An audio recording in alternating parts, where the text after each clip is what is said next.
Hello guys, welcome back. आज की video में हम बात करने वाले हैं जावा लैंग्वेज में जो टाइप कास्टिंग होती है वो क्या होती है। तो टाइप से मतलब है डेटा टाइप का और कास्टिंग का मतलब है कन्वर्जन। तो यदि हमारा कोई एक वेरिएबल है जो किसी और डेटा टाइप का है और हमको उसे दूसरे डेटा टाइप में कन्वर्ट करना है तो हम यूज़ करते हैं टाइप कास्टिंग। ये बेसिकली दो टाइप की होती है, एक होती है ऑटोमेटिक कन्वर्जन और एक होता है एक्सप्लिसिट कन्वर्जन। ठीक है, जिसको कास्टिंग या फिर एक्सप्लिसिटली कन्वर्जन कहते हैं। तो यदि हम बात करें ऑटोमेटिक कन्वर्जन की, तो ये आपका जो कंपाइलर है वो खुद इसको कन्वर्ट करता है ऑटोमेटिकली। इसके लिए दो कंडीशंस की रिक्वायरमेंट होती है। पहली ये होती है कि हम एक डेटा टाइप को दूसरे में जब कन्वर्ट कर रहे हैं तो दोनों कंपैटिबल होना चाहिए। जैसे आपका इंटीजर और फ्लोट। ठीक है, तो ये हुआ आपका एक। तो ये क्या होना चाहिए, ये भी न्यूमेरिक है, ये भी न्यूमेरिक है, तो आपस में कंपैटिबल होना चाहिए।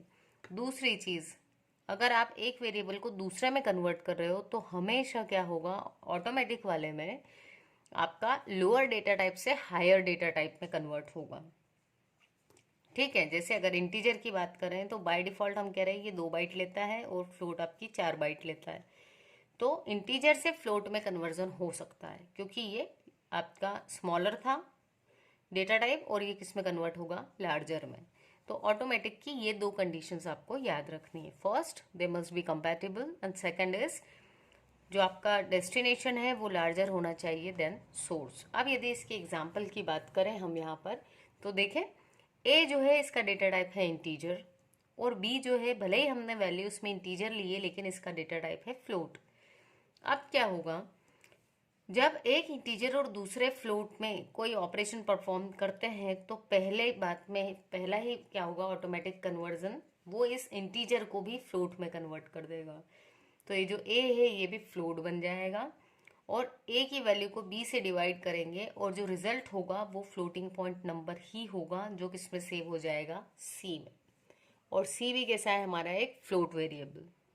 ठीक है, तो यहाँ भले ही हमारा ए जो था वो इंटीजर था और ये जो बी है ये फ्लोट है, तो जब भी ऐसे दो डेटा टाइप्स में कोई ऑपरेशन होगा जो अलग अलग डेटा टाइप हैं, तब ऑटोमेटिकली किस में कन्वर्ट हो जाएगा, वो बड़े डेटा टाइप में। और हमने उस बड़े वाले में ही इसको सेव करवा लिया। ठीक है, दूसरा देखें, दूसरा है हमारा टाइप कास्टिंग या फिर एक्सप्लिसिट कन्वर्जन।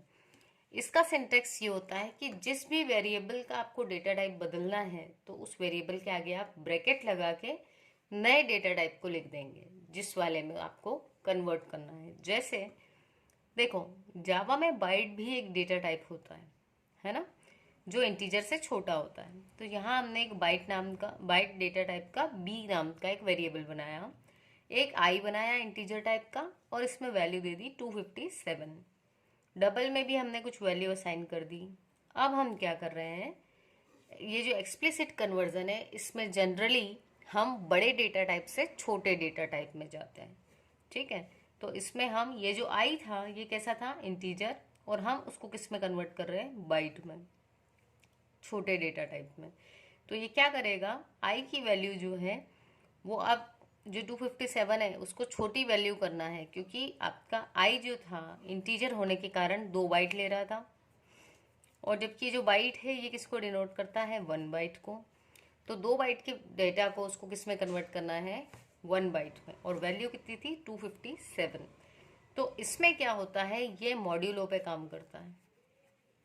जब भी हम किसी बड़े डेटा टाइप को छोटे में कन्वर्ट करते हैं तो उसको रिड्यूस किया जाता है मॉड्यूलो यूज़ करके।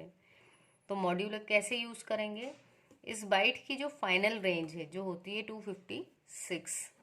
256 से इस नंबर को डिवाइड कर देंगे और जो रिमाइंडर बचेगा उसको सेव कर देंगे।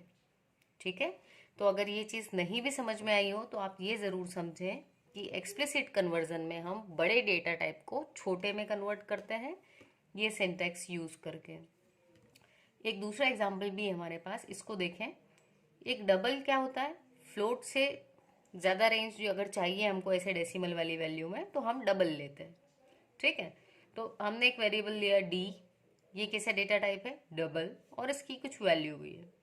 अब यदि मुझे इसको इंटीजर में कन्वर्ट करना है, डबल जो है वो आपकी 8 बाइट लेता है और इंटीजर 2 ही बाइट लेता है, तो हम इसको कन्वर्ट कर रहे हैं। यहाँ लिखा डी, और इसके आगे डी के आगे जो हमारा टारगेट डेटा टाइप है क्या है, इंट, तो हमने डी से आगे ब्रैकेट में लिखा इंट, और जो भी वैल्यू है वो किस में सेव करवा दी, आई में।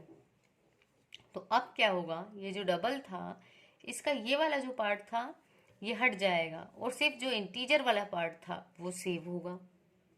ठीक है, तो ये क्या था आपका एक्सप्लिसिट कन्वर्जन, और एक हमारा था ऑटोमेटिक कन्वर्जन। ठीक, यहाँ आपको अलग से कोई डेटा टाइप लिखना नहीं पड़ रहा था, यहाँ आपको ब्रैकेट में लिखना पड़ रहा था कि किस डेटा टाइप में कन्वर्ट करना है। सो आई थिंक आपको समझ में आया होगा कंसेप्ट। मिलते हैं अपने नेक्स्ट वीडियो में, और अगर चैनल सब्सक्राइब नहीं किया है तो उसे जल्दी से सब्सक्राइब करें और दोस्तों के साथ भी शेयर करें। Thank you so much guys.